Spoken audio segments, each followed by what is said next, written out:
Today was the official reveal of Operation Twin Shells, and in this video, we're going to go over all of the main bullet points that I wrote down when watching it. This will just be an all-encompassing video of everything that I found interesting, so we're going to start off here. They are doubling down on anti-cheat. They started off the reveal talking about how much it really does matter to them, and they talked about how much they've expanded their department, how many more resources they are allocating towards anti-cheat, and this is all great and everything, but I feel like this has been a part of their reveal for many seasons now, so I'm hoping they actually carry this out. They actually really do show that they care. You know, it has to be more than just words at this point. It has to be actions, considering this past season was one of the most unplayable seasons, especially for PC players with cheaters, so hopefully they really do double down. They talked about binary hardening and the QB system, all things that are, you know, ideal, and they really are on paper going to work, but like I said, it really does matter what they actually do with this. It doesn't just, you know, justify for them to say that they care, you know.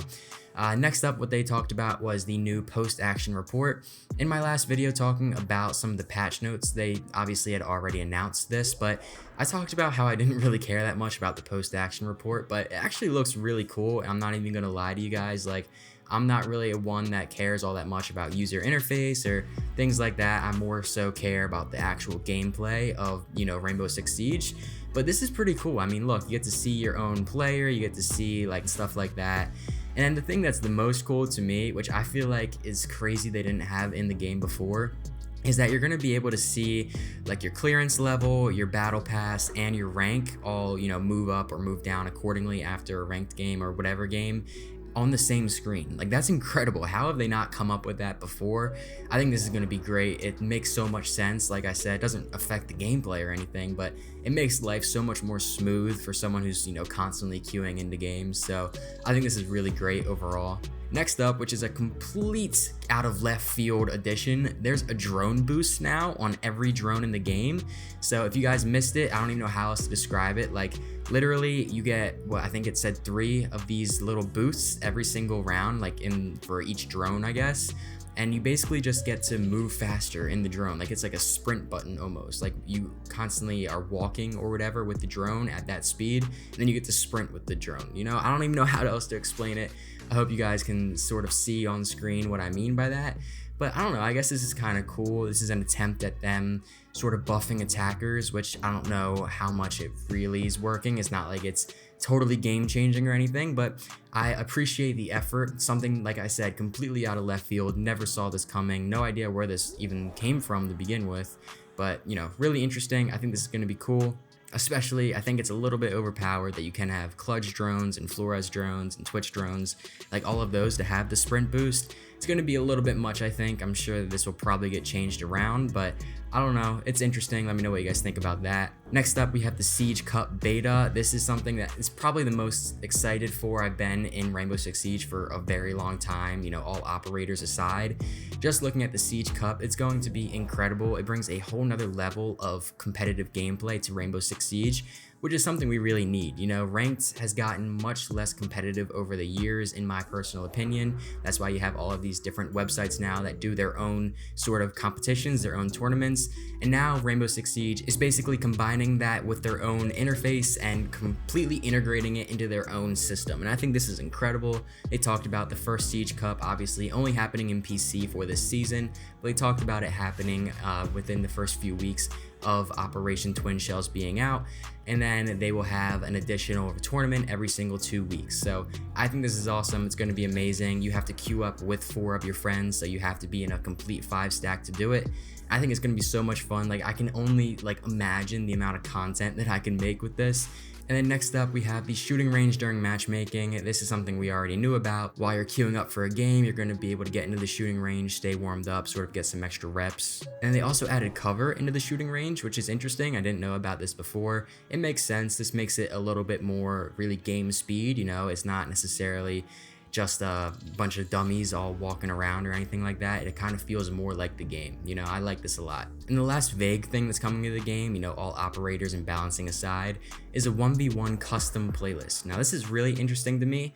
I don't know how a lot of people are going to feel about it, because a lot of people feel like the 1v1 trend has sort of fueled this whole TDM meta. And I totally get that. You know, it really does take away the game strategy, the team strategy that Rainbow Six Siege brings. That's sort of what it's known for and why it's beautiful, but I get it, whatever. It's popular. It's, you know, from the Jinxie universe. I get it. And it's going to be fun. I'm sure a lot of people are really going to love it. And if you don't love it, just don't play it. You know, there's no reason to complain about a 1v1 custom playlist. I think it's going to be just fine. And then we have 3 balancing changes. We already knew about these. We have Solis, Dokkaebi, and Nook. Solis is a little bit hard to explain. You guys sort of have to just watch the gameplay.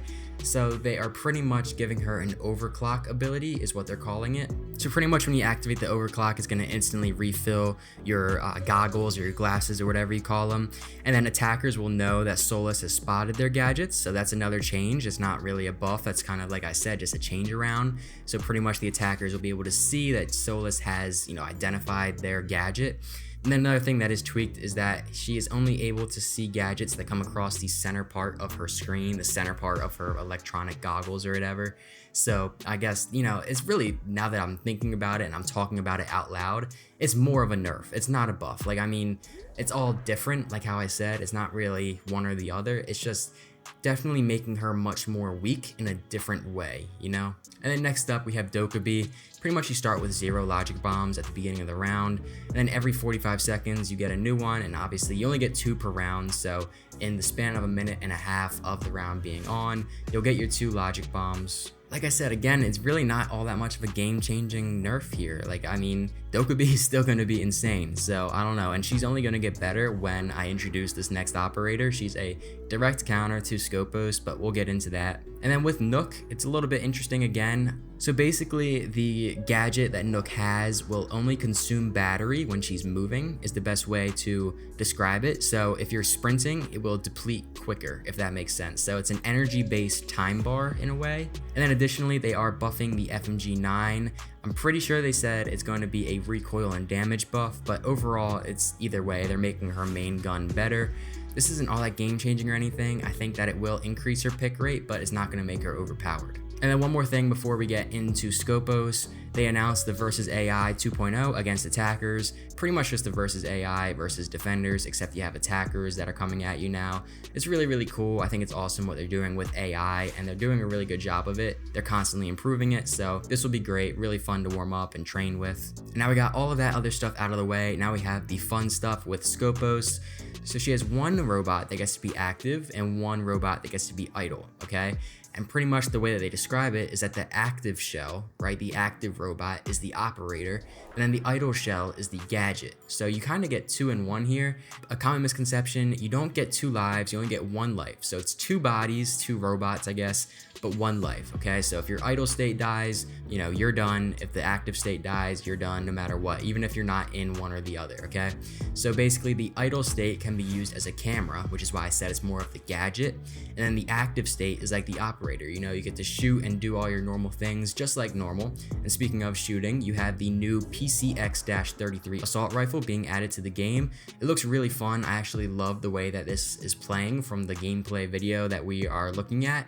Overall, I think it's going to be really, really fun to use in the game, and you can't complain about an assault rifle on defense. I think this is going to be great. She is a 2 health, 2 speed operator, so nothing all that game breaking there. She has impacts and proximity alarms. And then a couple of interesting interactions. The shells can be overheated by Brava's clutch drones, and then the shells cannot be healed by Doc or, you know, Rook or Thunderbird or whatever. Obviously, this is because they are robots, literally. And then they are also immune to toxic effects like smoke or like Fenrir. So there's a lot of different interesting ways that you could really play these operators. I think it's going to be really cool. But that's just everything. That's all the news. I plan on making a ton of videos about how you can play Skopos and maybe diving into some of the information in this video a little bit more specifically, looking at some of the ins and outs that they talked about. It is a very long reveal. It was like 30 something minutes, so there is a lot to look at here. Overall, I think it's going to be really fun. The official release is set for September 10th. Obviously, they are known for, you know, delaying some of their release dates here and there, so that's the date that they have set for right now. But obviously, if we hear anything else, I'll let you guys know. I'm really excited here. Just about 2 more weeks left of this season, maybe a little bit more than that. And I cannot wait for the content that's going to come out as soon as this season does drop. So let me know down in the comments what you guys think about Operation Twin Shells. I'm really interested to hear what you guys think. And besides for that, I'll see you guys all in the next one. Peace.